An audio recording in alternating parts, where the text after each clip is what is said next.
नमस्कार दोस्तों, मेरे चैनल रामेश्वरम भक्ति चैनल में आप सभी का हार्दिक स्वागत है।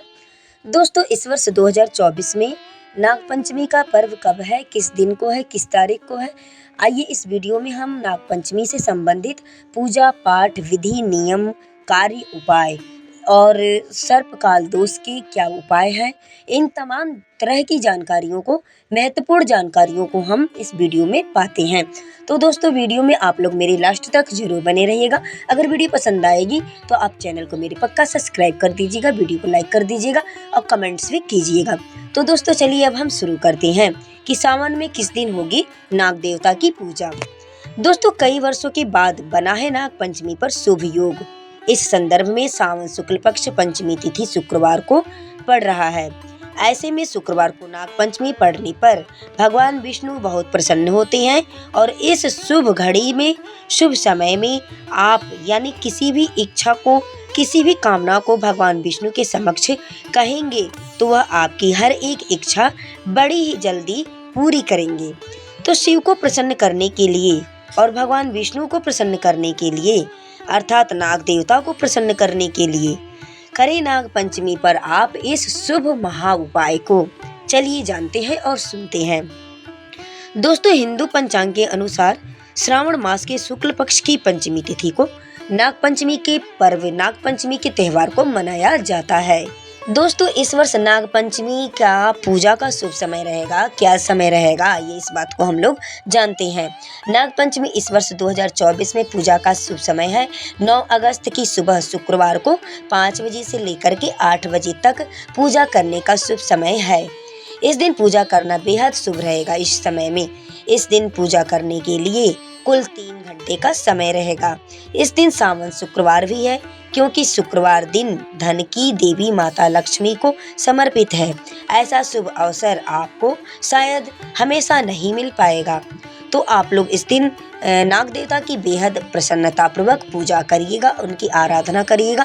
नाग देवता और शिव जी और भगवान विष्णु आपकी हर एक इच्छा को, हर एक मनोकामनाओं को बहुत जल्दी ही पूर्ण भी करेंगे। अर्थात इस शुभ मुहूर्त में जो भी व्यक्ति पूजा पाठ करेगा तो उसके ऊपर से हमेशा हमेशा के लिए सर्प दोष, राहु दोष, मंगल दोष, शनि दोष, नजर दोष, सभी प्रकार के दोष उसके हमेशा हमेशा के लिए खत्म हो जाएंगे।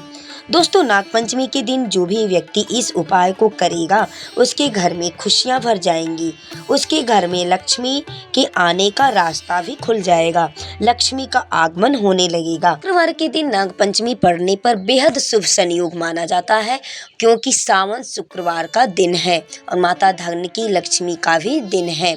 तो दोस्तों, इस वर्ष जो भी नाग पंचमी के दिन व्यक्ति विधि पूर्वक नाग देवता की पूजा आराधना अर्चना उनका करेगा, उसके घर में इस वर्ष बहुत बड़ी खुशखबरी भी सुनी जाएगी।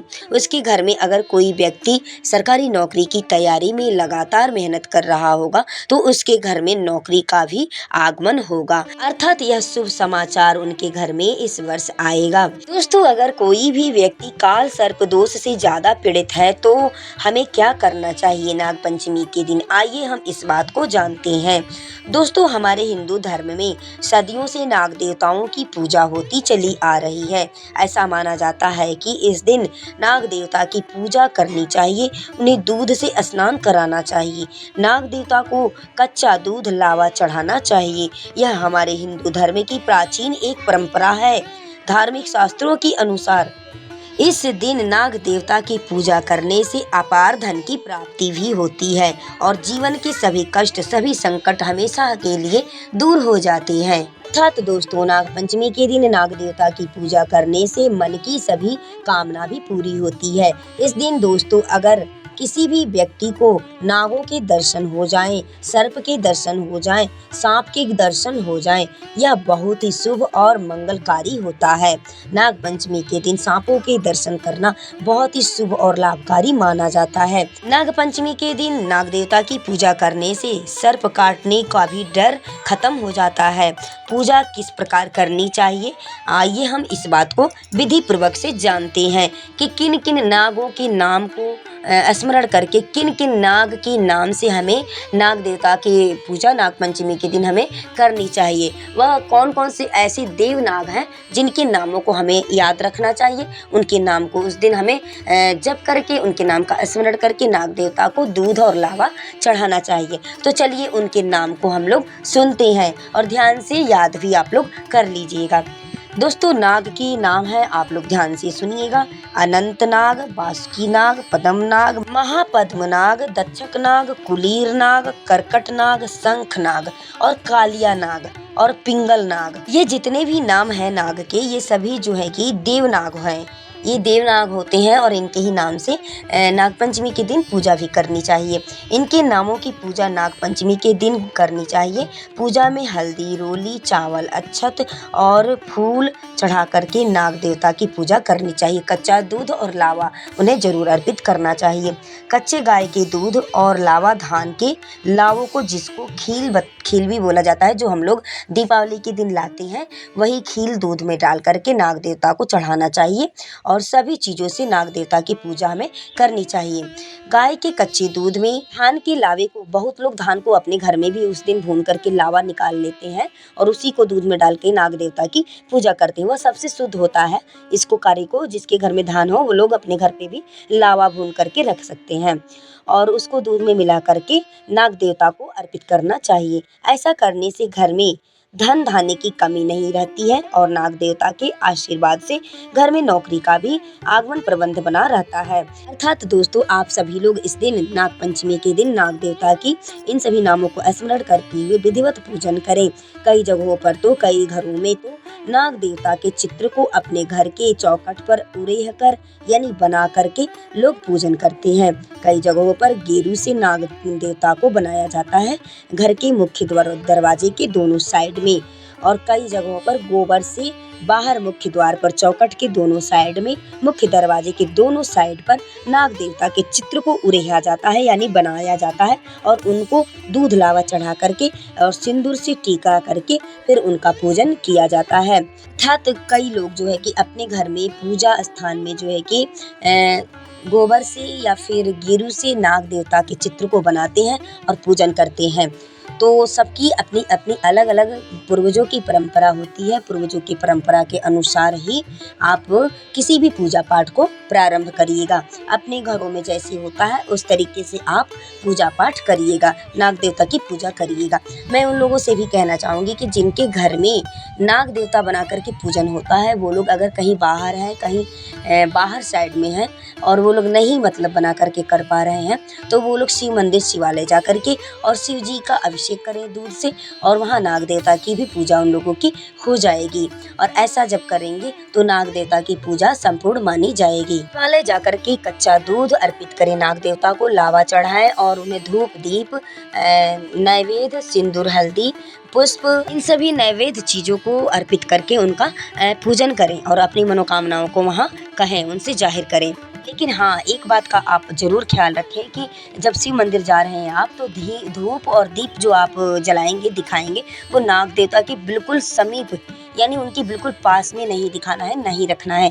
दूर से उनको अगरबत्ती, धूप, दीप आप दिखा करके और बाहर साइड में आप कहीं रख दें। एक महत्वपूर्ण बात को आप लोग विशेषकर ध्यान में रखें कि नाग देवता की जो पूजा की जाती है तो कच्चा दूध, ताज़ा दूध होना चाहिए, ना कि बासी दूध और ख़राब दूध से पूजा नहीं करनी चाहिए और गर्म दूध से भी नाग देवता की पूजा नहीं करनी चाहिए। बिल्कुल कच्चा और ताज़ा दूध होना चाहिए, तो गाय का दूध होना चाहिए। मैं इन लोगों से भी कहना चाहूँगी कि जो लोग बाहर हैं, गाय का दूध नहीं मिल पा रहा है, तो वो किसी भी दूध को ला करके बिना गर्म किए उस दूध को मतलब अपनी मन में सात्विकता का भावना रखते हुए, शुद्धता का भावना रखते हुए और ऐसा स्मरण करते हुए कि मैं जो है कि ये गाय का दूध लेकर के आई हूँ या आया हूँ और हे नाग देवता, आप इसको अच्छे मन से, शुद्ध सात्विक मन से दूध को अर्पण करें, ग्रहण करें और यथाशक्ति है तथा मैं आपकी भक्ति में जुटी हुई हूँ या जुटा हुआ हूँ। और नागपंचमी के दिन जो व्यक्ति नाग देवता को दूध और लावा अर्पित करेगा,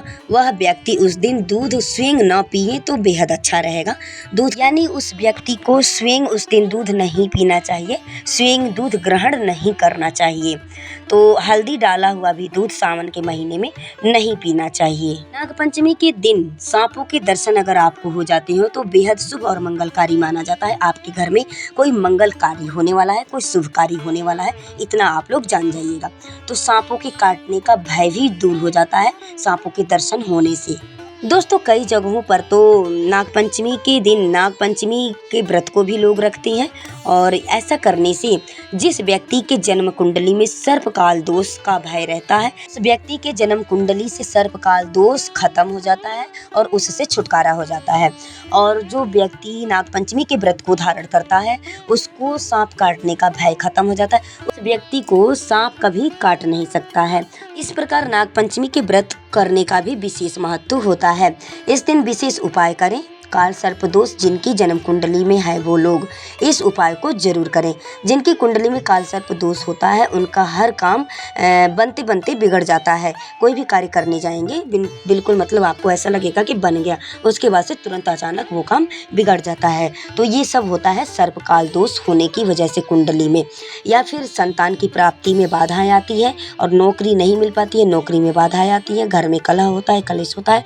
अगर काल सर्प दोष है तो आप चांदी की नाग नागिन को बना करके पूजन करके नागपंचमी के दिन कच्चा दूध, लावा, हल्दी, रूली, अक्षत, चावल, धूप, दीप, पुष्प, इन सभी सामग्रियों से उन नाग नागिन की पूजा करके उनको ले जा करके बहते हुए जल में प्रवाहित कर देने से सर्पकाल दोष खत्म हो जाता है। सर्पकाल दोष बिल्कुल मतलब समाप्त हो जाता है। अगर चांदी का आप नहीं बनवा सकते हैं तो तांबे का भी बनवा सकते हैं, पीतल का भी बनवा सकते हैं, पंचधात के भी जो है कि नाग नागिन मिलते हैं उनसे भी आप इस पूजन को कर सकते हैं। नागपंचमी के दिन इसका बहुत बड़ा विशेष महत्व होता है इस पूजन को करने का। सर्पकाल दोष से छुटकारा पाने का, निजात पाने का बहुत ही सुंदर सा एक बहुत ही बढ़िया यह उपाय है। आप लोग अवश्य ही करके देखिएगा जिनकी जन्म कुंडली में सर्पकाल दोष लगा हुआ है। नागपंचमी के दिन इस शुभ अवसर का अवश्य ही लाभ उठाएं।